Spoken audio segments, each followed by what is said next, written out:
Welcome to another episode of Married with Video Games. I'm your host, Matthew. I'm your host, Christina. And I played Jedi Survivor.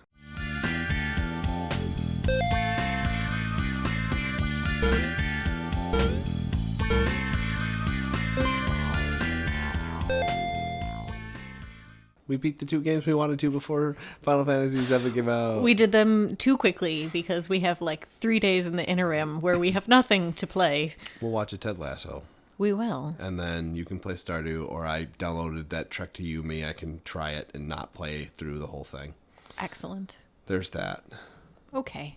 I don't got anything else. Just waiting for Final Fantasy, and by the time I post this, Final Fantasy will have been out for about a week and a half. And no one will care about our Jedi podcast that's over a year old. The podcast is not, but the game is at this point. The game is, yeah, I know. No, it's almost a year. Almost a year. We're getting there. Again, like my article that I had to write about like the best video games was like, this game feels like it was overshadowed, but it wasn't. It was a very big hit when it came out. It just came out in the first half of the year, and the last half of the year was stacked. There was lots of stacks. There was just mostly Alan Wake. Alan Wake and Baldur's Gate. Well, oh yeah, jeez. And Spider-Man, which we still have not played. Bargain bin Spider-Man, sorry. It'll be okay. Bargain Man. Bagman? Bagman, yes. We'll call it Bagman 2. Bagman 2. I love it. The Return of Poisonous. Thank you. We'll give them all silly names. Lightning Spider. Lightning Spider. Mm-hmm. Stealth Spider. Selecting a bagel. Thank you so much. Every once in a while I remember that from Into the Spider-Verse, and I just want to pop that into random conversation, so thank you. Kudos, Lisa. Kudos. So, Star Wars Jedi Survivor. Cal Kestis is flying solo to take out the Empire, one station at a time. His old crew split up, but due to some unfortunate damage with his ship, the Mantis, he seeks out his old pilot, Grease, for repairs. While waiting these repairs, he stumbles upon rumors of a planet outside the Empire's reach, Tanalorr. Will Cal be able to find this planet, and will he be able to avoid the Empire catching him before that happens? Nay. Yay. Gah? Maybe. He does all those things. In doing all of my research for these reviews, for my review section, there's apparently 5 years since the last game, and there's novels you can read to fill in the blanks as to why they're not all together. There's books. Apparently, yes. Well, now... Which you don't really need to know anything, because we didn't know anything. Well, now Lexi has to read those and then play the game. game. Then play the game. I think she has to play the first one, read the books. Yes, and then play the second one. Because she went through all the shows. Yes, my friend decided she was going to download that app, the walking app where you follow Frodo to Mordor, on her treadmill and watch Star Wars. All of the Star Wars, except for 7, 8, and 9, because those don't exist in her book. But that includes the Clone Wars. She ended up there was a new season of The Bad Batch that came out, so that's what she's on right now. But yes. Did she finish everything else? In order, yes. Because in chronological order, Disney Plus had them in chronological order. So she was giving me all of her Star Wars hot takes. Because she watched the Clone Wars when she would babysit her little brother in high school, and she read all the books because he was obsessed. So I actually know a little bit about Star Wars lore, but that's also a fandom that scares me. It's a quite scary fandom. Yeah. Almost as scary as Trekkies. I don't know anything about Star Trek. They're all scary. You're thinking of the Star Wars Trek. I am. The Star Trek Wars. The Trek. This was her Star Wars the Trek? The vast migration of Star Wars fans. No, that was the Star Wars Trek. God bless you, Futurama. Uh-huh. Jedi Survivor... It released on April 18th, 2023. It was PS5, Xbox Series, and Windows. We played on the PS5. We did. Force some reviews here. Force push some reviews here. Force pull some reviews here. I liked your move where you hung everybody up in the air for like 3 seconds and then slammed him down with your force powers. Force lift and force slam, something like that. Yes. Hit ya pow. Exactly. That was the name of all those moves. Exactly. Witcha and Watcha-Pow. We're taking this very seriously tonight. I love it. It's actually a very good game. It is. But we'll go into some of that. So give us some of the reviews, and then and if you hear clickety clacks, that's our dog. He's clickety clacking through this podcast. Okay, he's on a carpet now. Now he's shaking. Okay. Metacritic, 85 from critics, 6.6 from users. Was this Windows based or PS5 based? I think I was on the PC, but I went in and looked at the reviews, and most of the mixed reviews called it very blank, like very bland, and that the first one was better. So people were giving it like 3s. Really? Yeah. And I didn't feel that way. the rest of them were all the bugginess on the PC because the port was just awful. Yeah, I hear the PC port was not good. I hear it's still to this day not up to where it should be without people modding and fixing it themselves. It's EA, so I'm not surprised. Yeah. Well, let's dive in because I don't agree with that score. I was also very surprised, like, wow, that's surprising. Kotaku positive.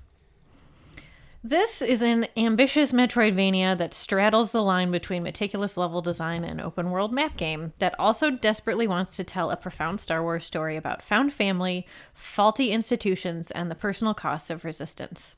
You also get to chat with a Scottish slugman about fishing, maintain a garden on the roof of a grungy saloon, and play dress up with Cameron Monaghan. I definitely felt the bloat at times, especially near the end, but between the effective emotional core at the narrative's heart and the game's fast and heavy platforming action, Jedi Survivor showed up ready to work. I never thought of them that way, but Souls games are just Metroidvanias, aren't they?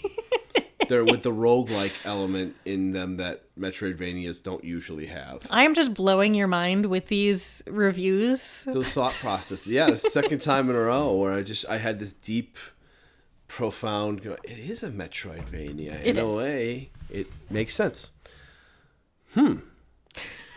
That's why I like it so much, I think. Yeah? I do like the way. I still know Hollow Knight, but, nothing is a Hollow Knight. Maybe we'll get Hollow Knight Silk Song this year. Oh my gosh. Then I won't play anything else. No. I won't 100% it because I'm not that good at it, but I will love every second of Silk Song and go, yes. Maybe we'll get Hades too. Oh, it's supposed to be early access first quarter. Ooh. I have not heard anything. So is No Rest for the Wicked. That's going early access on PC first quarter, and then it'll come out shortly after for the consoles. Interesting. Okay. So we'll see where that happens. Okay. That first quarter is like April though. Or March May. 31st. Yeah. So there's plenty of time for that to take out. Anyway, positive, negative. It was hard to find any negatives. There were no blatantly negatives. They were all mixed, and all of them were the PC port. Like, that was people's issue with it. So I finally found one that kind of worked. So The Gamer, negative. Actually, there was a negative review, but it was in Polish, and I didn't feel like asking Aggie to translate it. So. Oh, that would have been hysterical. Next time you need to do that, please do. So The Gamer, negative. You land on Jeddah, meet Marin, do the main plot beats, and then jet off for Kobo. Again. After that, it's back to Jeddah, then Kobo, then Jeddah, then Kobo's moon. That's kind of different. Then Kobo again. After a while, it not only gets dull to play, but a little ridiculous as a story. To its credit, you are constantly unlocking new pieces of Kobo narratively, but the same side quests are there demanding your attention, the same hubs, the same routes to these new places. Kobo is full of life, but the more you go back and the less things change without your direct impact, the more artificial it all feels. It has all the same tools to be a fully immersive world, but uses the same one so often it splinters in your hands. A lot of people were just angry that this game didn't hop to as many planets as the first one did. But on the same token, a lot of the positive reviews I read were like, it was kind of nice to only go like 3 different places and not be so overwhelmed and just keep exploring more portions of the same planets. I could have taken it or left it either way. I did find it a little weird that you went back and forth between like 4 spots total. Yes. But I also didn't really care because I enjoyed the story enough that it didn't bother me. Yeah, it was a fun story. And as a caveat, you played the first one. We never reviewed it, but you played it like when we first started this podcast, so we probably could have reviewed it. But I watched you play like the first probably 8 hours of the first game and then missed like the middle 10 and then caught the last like 4. So I got to see the cool Darth Vader fight at the very end. That's Yes. horrifying. He is horrifying. We could talk about him here, too. Yeah, that's a very... So... I'll make a note of that, otherwise I'm going to forget. Yeah, so the gameplay for Jedi Survivor is an improvement over the first one. So now I'm going to add another tick on there. I said it's essentially a Star Wars Dark Souls game, which I guess Metroidvania makes sense because of all the platforming you do in this one. Yeah, there's a lot of platforming. There were other articles that also called it a Souls-like. It is a Souls-like Yeah. in essence. You are equipped with a lightsaber and use different stances. You, along with force powers, to defeat enemies. You can level up skill trees to gain more abilities. Health, force, combat can be very difficult, but is very rewarding. You don't actually ever improve your damage per se. Some of the force powers, you get more damage from the pushing and pulling, but your weapon does the same damage. There are perks in this game. I don't remember them being in the first game, where they give you, you can break an enemy's stance a little bit quicker, or their guard a little bit quicker, or you regain health from defeating enemies, or you regain health for doing something else, which was a little bit of a better way of going about it. But getting more health, getting more healing basically made the game a little bit easier. I have a question. I have an answer. The skill trees. Mm-hmm. Were those overwhelming at all? Because every time you went into them, you always toggle around way too fast for me in any menus when it comes to leveling up. They seemed both overwhelming, but also slightly lackluster, if that makes sense. I didn't have an initial problem with them. You're really meant to... I don't know if you can 100% do one... Hammy. He dropped his ball. You probably could if you killed enough enemies, fought all the bosses, you get all the skill points to do everything. You're probably meant to finish it in a New Game Plus, though. Yeah, that makes sense. I really just picked to the weapons I was using in the end. In fact, I probably should have reset my skill tree and focused on just doing the single stance, the dual saber, because that's all I use. Yes. And then my force level up in my survival tree. Yeah. And then probably gone through, and the lift up and drop down was the other one I used the most. A lot. Yes, you did not use the blaster at all. I used it at first. At the beginning. And then never again. I never went back. I just didn't like it very much. It was weird. I bet leveling it up would have been okay. I just didn't care about it very much. You had more important things to level up, I feel. I liked the dual saber the best, though. Yes, the dual wield. That was the one I used the most. It was the fastest, I feel, and the most responsive. And the easiest to block with for me, at least. I felt it was more responsive with blocking. Seriously? Our dog is making every noise he possibly can in this podcast. I really enjoyed how the game felt. I enjoyed the gameplay. The skill tree... It was a little bland, the way you said it, but it didn't bother me that it was bland. It didn't need to be overly complex. That's fair. Which is, for me, it didn't bother me. Again, I was cycling through them. Yeah, hold on. We're going to let this guy outside because he is just He is kicking crazy. because he needs all of the attention in the world. Hold, please. Okay, we're trying again. We're back. Brief hiccup for you. For us, a psycho dog who is... now staring at us through the back door. Like, guys, are you sure about this? He'll wander off in a second to go sniff and... Drink some water. Yeah, and be outside. Yep, he'll be fine. The general outdoor dog. It can be -5 and he'd be outside. Staring at the back door, waiting for one of us to come out, throw his ball. Yes. Yeah, he's a weirdo. Mm-hmm. Anyway, there he is. If you can't hear this, I'll be impressed. I really enjoyed the game. I really enjoyed just everything that builds in and how the game builds up. Story-wise, everything was good. In fact, I want to cover that a little bit down here because I wanted to ask you, how did this compare to your TV shows? I guess, how did this compare to the movies, first off? How would you rate this compared to... let's ignore 7, 8, and 9 for right now and just the original movies and maybe even... Because 8 and 9 were terrible. 7 was fine. 7 was 4, as Ben would say. Is fine. How would you compare this to something like Rogue One? Where would you place this in line with Rogue One? Lower than Rogue One, but like in the same realm, I would say. But it's also kind of like what you would want from the Disney Plus shows, where you can dive in a little bit deeper with one character rather than cramming it into 2 hours and 15 minutes of a movie. How would you rate it compared to all the TV shows you've watched? The TV shows have not been super great lately. Better than the TV shows? Where would you place it against all the Mandalorian? Because that's the best one, so other than everyone says Andor. Andor is the best. I still have only watched the first episode, and I was only half watching and was very bored, so I know I need to get back to it. Ahsoka was apparently fantastic for anyone who watched the Clone Wars cartoon, because like they just drop you into those characters and you're supposed to care, whereas I found it really boring, except for, I think, was it the 3rd episode or 4th episode with Anakin? That was freaking sweet, but I had no reference for anybody. No, so I was just kind of watching and like, oh, okay. Obi-Wan was good, but it was kind of pointless because, like, there's a face-off with Darth Vader in the 4th episode, but you know that Darth Vader's not going to kill him there because he dies in episode 4. So, like, this is fun, but kind of unnecessary. First season of Mandalorian is probably the best, and then season 2 has a fun finale with Luke showing up. Yes. Spoiler alert, and then season 2 is also like spin-off central, where it set up Ahsoka and it set up something else that I also watched. Boba Fett, and then Book of Boba Fett was terrible, and 2 of the middle episodes just turned into The Mandalorian for no reason.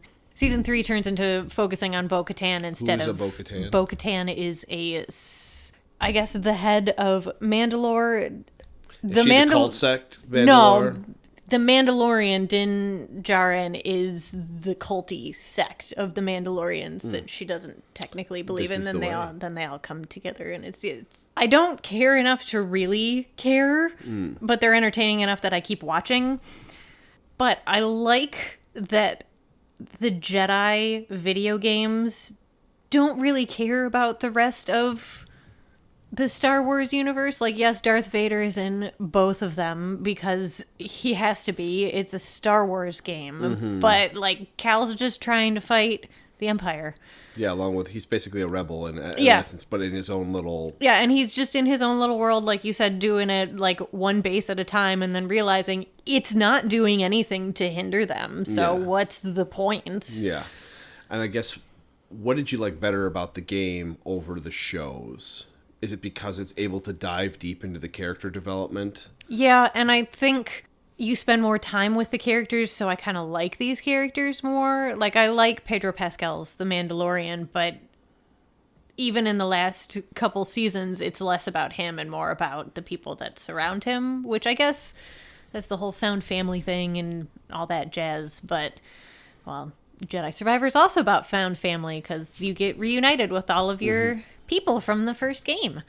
So, yeah, I'd say just being able to dive in a little bit deeper and spend more time with these people. So what do you think that some of the TV shows do better that they could implement into the game? I like that they kind of keep it grounded in the Star Wars that we already know, more or less. But also at the same time, there's more than just the Skywalker family in the whole galaxy. So you'd almost want it to root back, even though it's nice that it's separated, you still want more root back into... Kind of. Like, I'd like... Can we go back to Hoth? Like, that would be cool. I'm kind of sick of Tatooine. Like, it's just sand. They need... Stop trying to make it cool. I don't... Sand. It's not cool. Okay, children, that was the Sand movie. I just like to say that I felt overall this was a proper Star Wars experience. I'd agree, yeah. The music's good, the different races you see roaming around, they don't even explain what they are half the time, which is nice. You just expect to be like, oh, okay, it's something you can talk to or not. The planets and even the combat felt really Star Wars. The only glitches I ever saw with the game was when you did the scenic kills on the big monsters, and like they'd be floating in the air. Yes, that did happen once. You'd go to like hit them and you'd clip through them, but they'd still die. That happened a few times. That did happen a few times. And you had a glitch in the final battle the first time because you died. And then you powered through it the second time super easily. But well, I died you... because I didn't choose to go to the dark side, which you were supposed to. You were supposed to, otherwise you just start over again. But no, you went to use your anger power, and then... Oh, yeah. Yeah, there's a weird glitch. He was supposed to be holding me up in the air and not, and then everything was just slow, and then he fell over. Yes. Yeah, that was a weird glitch in the final battle. Yeah, I don't think I was supposed to do that when he was doing that. It's pretty funny. Would you like this to be a TV series like The Last of Us? I would actually love if the Cal Kestis actor showed up in one of the Disney Plus shows. Like, I think... Was it in the Obi-Wan show where he goes to one of Darth Vader's lairs that you go through in the first game? Yes. Like, that was cool, and I really wanted Cal to show up there. Like, I think that'd be freaking sweet if they just made Cal Kestis a thing in the live action. Because, I mean, it is Cameron Monaghan. Yeah, and this is technically after 3, but before 4, I think, is when this takes place. Yes. So yeah, you don't know how old Luke Skywalker is at this point in time, or Leia, or any of them. They could be babies, infants still. I would assume they're like between like 7 and 10 years old. So when the Obi-Wan show is taking place. So that would be kind of cool. I also thought it would be cool if he was the one. It was way too far forward, but if in the Mandalorian it was Cal Kestis and not Luke Skywalker. That would have been... That almost would have been better. Like, I understand the payoff of, like, seeing Luke's X-Wing show up to come get Grogu, but that actually would have been freaking sweet. But, oh well. So I also I think this, like The Last of Us, would make its own good TV series. It would be really good. And, I mean, all the actors and actresses are great in the roles that they play. They could find other people like The Last of Us did, since, you know, Troy Baker doesn't really look like Joel. I would love Troy Baker to play Gambit, by the way. That would be just pretty throwing that out there. He's like tall and lanky, and he could absolutely get the Cajun accent down. He'd do a really good just job. Throwing that out there if anybody listens to this. He does a decent Harrison Ford. He does a pretty dang good Harrison Ford.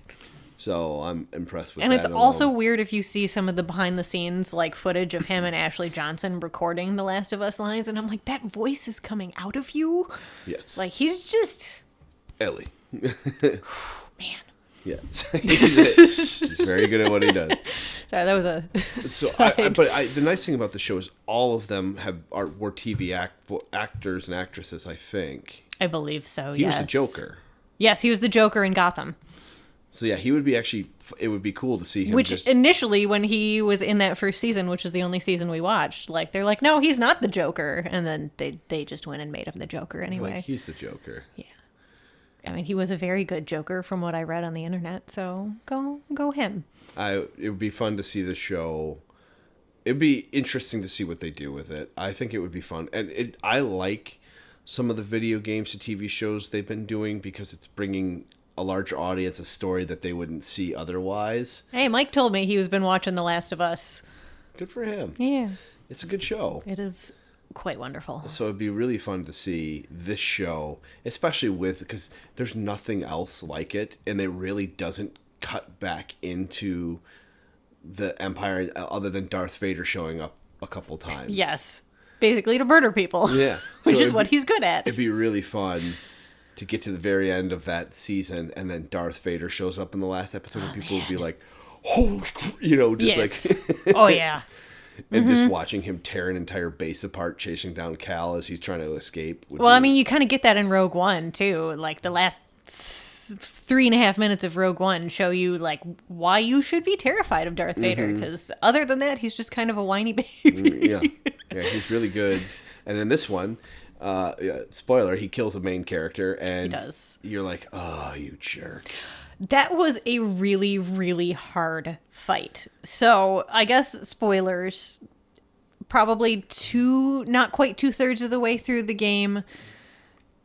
No, it was probably about 2/3, because there's a traitor among your midst, and then you, as Cal, go and chase him down. You get knocked out in the desert on the planet you're on, and then the game swaps to playing as Seer, who's from the first game and was kind of Cal's mentor, more or less, for that game. Yeah, yep. And you play as Seer, trying to save her base of operations. And then Darth Vader shows up. And we weren't super in the mood to game that night. And the game started that night with you fighting Darth Vader. And I think it took you a half an hour to finally get through it. 8 tries, 9 tries. It was probably a dozen, and he was the hardest fight in the game. By the 7th try, you were like, God, I'm gonna keep doing this just for him to kill me. And you were right. It was very difficult. I mean, you're not gonna kill Darth Vader. Again, it's like the Obi-Wan series. Like, kind of pointless. He doesn't die here. My hope was that she would get through the fight and escape. Yeah. Like, enough to get her files and get what she needed to escape. Yes. That doesn't happen. That did not happen. I will applaud this game for having Marin and Cal kiss. That was quite wonderful. Yeah. We were rooting for it the whole time. You made some comment like 2 nights before. It was like, they just need to kiss. And then 2 nights later they did. And both of us were like, aw, yay. About darn time. Yes. Darn tootin'. Yeah. It was kind of nice that Cal didn't take that part of being a Jedi seriously, I guess. Yeah, the rumors are that he's a true gray Jedi. Yeah, fair enough. Which is, I think they embrace both the light and the dark side of the Force. That makes sense. And so they don't wholeheartedly stick to one side or the other. They have a means, and they'll use whatever's necessary, but it doesn't mean that they're bad. It just doesn't mean they're wholeheartedly going to use good all the time to solve a problem. I feel like what they did with Cal in this game, like making him like a tired old Jedi of like trying to stay in the light this whole time is kind of pointless. Like, you need to kind of toe that line and be a gray Jedi is what they kind of needed to do with Luke in episode 8 and just failed miserably. We don't need to talk about that here because that's a completely different discussion. But like, Cal is a really good example of that, and they portray it very well that you really do empathize and understand like it's tormenting where he's coming from and like the pain in his heart of like he got betrayed by the Empire, so did Bode, and spoiler alert, Bode went to the dark side, and like what's not to say that he'll do the same. Yeah, and so the fact that he was betrayed broke his heart, but he still didn't succumb to the darkness entirely. Yes. But they kind of hint that he does in a way, like in that final fight, but it's only for a moment, but you're not fully dark, but you're not. Yeah, and he has that whole conversation with Marin even before the final fight of like, he even asked her like, what's not to say that I won't go to the dark side too? And she's like, well, you have all of us to rein you back in. Yeah. So and Bode doesn't. He had his daughter and almost killed her in that last scene several times. So he's a big dummy head. He's a big dummy head. Stupid Bode. Ruining everything for everyone. He did. In the end, overall, I thought the game was very well done. I will start off and I'll say I give the game a 9. Okay. I had some troublesome fights. I didn't get to sit and really I guess I could have been playing it right now, but I was kind of like, okay, I'm good. We didn't do a lot of side things. There was a bunch of legendary bosses that you could go fight. We didn't even touch on those. That Rancor battle stunk, but then that one with the weird toad dudes was even worse. And I beat the toad. I almost beat the second one with both of them on the first try, but I didn't bother going back to it.